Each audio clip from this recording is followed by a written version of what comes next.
I also hope that everyone takes away from Davos a massive sense of urgency, because for many of these crises of our lifetime now, we don't have a lot of time to solve this. Welcome to the Intelligent Enterprise Institute interview series at Davos during World Economic Forum. And now I have today with me Judith, who is a managing director and a senior partner at BCG. So hi, Judith. Thank you so much for having me. Thank you so much for joining us. So Judith, I assume you are having a very busy schedule here at Davos, attending lots of activities, panels. Well, what is really your critical mission for this week to achieve? Look, I have very little to go on in terms of comparison. This is my first Davos, and then everyone tells me it's very different because it's a summer Davos and not a winter Davos. Look, I look at Davos from several angles. I lead our CEO advisory practice globally. I'm very involved with our climate practice. I co-lead our global climate moonshot. So on the one hand, if you look at the war in Ukraine, that's simply layering a crisis on top of other crises, right? The whole question on soaring energy prices, inflation, what is it going to mean for supply chains that have been very stretched already in the past years? We're not out of the pandemic yet. With many CEOs, these are the topics that keep them up at night, and I'm happy that there's a forum here where people can get together in person and discuss it. And then, given that this war is such a terrible crisis, I think it's good to see that people rally around Ukraine and show unity. I was at a dinner Sunday night where Ian Bremmer gave the toast, and he said, this has united a very divided West in a way we never thought possible. That's very important to me, watching that. I find it encouraging. I'm also happy that climate hasn't disappeared from the agenda, given all these other formidable challenges, and that people are very serious about it. So that's a bit the lay of the land. Yeah, perfect. So you actually also joined to our panel this morning while we were discussing how we can create these new sustainable business models as well. As the Intelligent Enterprise Institute, actually our mission for this week is also create some awareness about the intelligent choices.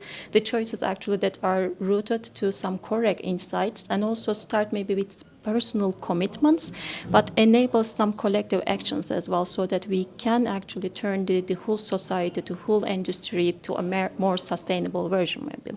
So is there any practical commitments that you can share with us as an individual or as a business leader actually that is contributing to a more sustainable world? Look, when you look at individual choices, I find these the hardest to make, frankly, because it's very easy to look virtuous, right? So I'm very committed myself to having everything organic in the house, from the food to the detergent to how we clean the house.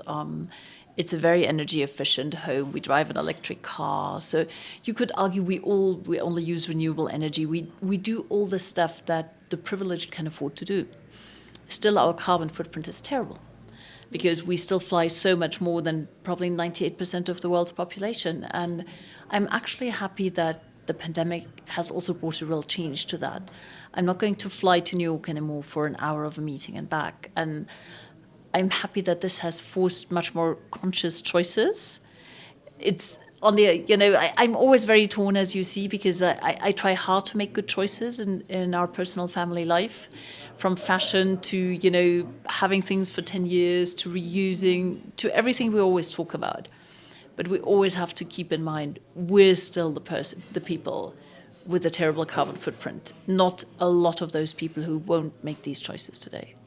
Yeah, you're right. But sometimes we are really actually forced as a society by some, let's say, another force actually that is making us to make the choices. Well, as a final question, do you have a key message actually for our audience from Davos? I think, look, for me, and that is why I like the panel so much you put on this morning, it's showing the power of innovation and entrepreneurialism, and there's real optimism for me in this. On the other hand, I also hope that everyone takes away from Davos a massive sense of urgency, because for many of these crises of our lifetime now, we don't have a lot of time to solve this. And I truly hope that world leaders and business leaders go away from this with a lot of determination to solve these challenges.